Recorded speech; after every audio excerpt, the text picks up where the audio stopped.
This is Dr. Lucella. I am a doctor of sport and performance psychology. All right, running heavy follow to a 4-8 technique side. So you bring the tackle over, split the receiver out wide, put the backside receiver in as the backside tackle. He gets to live the dream as he's in a 3-point stance, 3.5 feet away from the guard. You got a 4 technique and an 8 technique. So here's what happens. This tackle comes down on whoever's over the guard. The guard posts that player, takes 2 steps up the field, throws his hands through the sternum, 4-inch northbound steps. Tackle comes down, gets his left knee through the crotch of that player, left knee through the crotch, left hand to the stomach, 4-inch northbound steps from there. If the guard takes up too much surface area on the block, the tackle will block the blocker, left knee through him, left hand through his spine, 4-inch northbound steps from there. Center's going to snap the ball, run behind the guard, use his right hand to block the guard's spine. Backside guard will do the same thing to the center. Backside receiver will do the same thing to the backside guard. Now, play side receiver will crack the safety. It's not a flank play. You don't need to block the corner, so you crack. The A-back will wedge with the play side tackle. Stay on his right hip. 2-hand slam whoever shows at the first level. And if nobody shows at the first level, he'll go to the second level. The heavy tackle, he's got an 8 technique. He doesn't touch an 8 technique. The 8 technique is delivered. If he wants to take the dive, he would get delivered to the wedge. So he steps with his inside foot, gets his heels past the heels of the D-gap player, and anchors down with his right knee, right hand, 4-inch eastbound steps from there.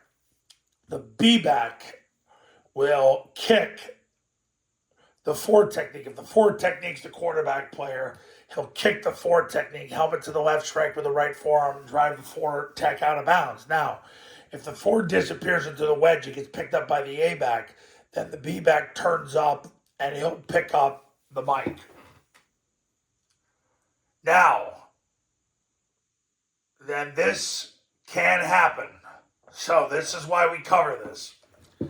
Let's say the 4 technique disappears into the wedge. The 8 technique comes down. The B-back would have to kick the 8 technique. So there's actually a triple option here. He's going to kick to lead. That's really how you want to define it with your players. His job is kick to lead. He kicks if there's an unblocked player. Otherwise, he leads through. You can make it theoretically is a triple option because it's kick, and if he disappears, he would lead through. But if he disappears into the wedge and he shows, because it's hard for him to get all the way down into the wedge, there's a good chance if it's a 4 and 8 technique, he's going to kick regardless.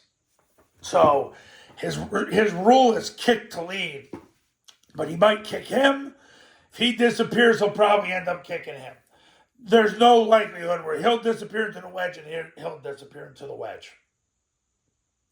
So pretty much it's kick to lead, but the difference is he kicks, he disappears, he kicks.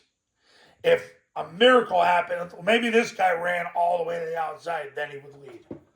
The rule of the B-back on follow is kick to lead. That's why practicing that scenario is always a good thing, but it's very hard for an 8 technique to get down and take the dive. 8 techniques, that's why I made the video the other day about running follow against 8 and 9 techniques, because that's what Army and Air Force are doing now. They don't kick against an 8 or a 9 simply because there's too many variables and it's tough on the A-back to kick that close to him. They usually only run kick now if the third guy on the surface is uncovered. Anyway, backside A-back runs the pitch.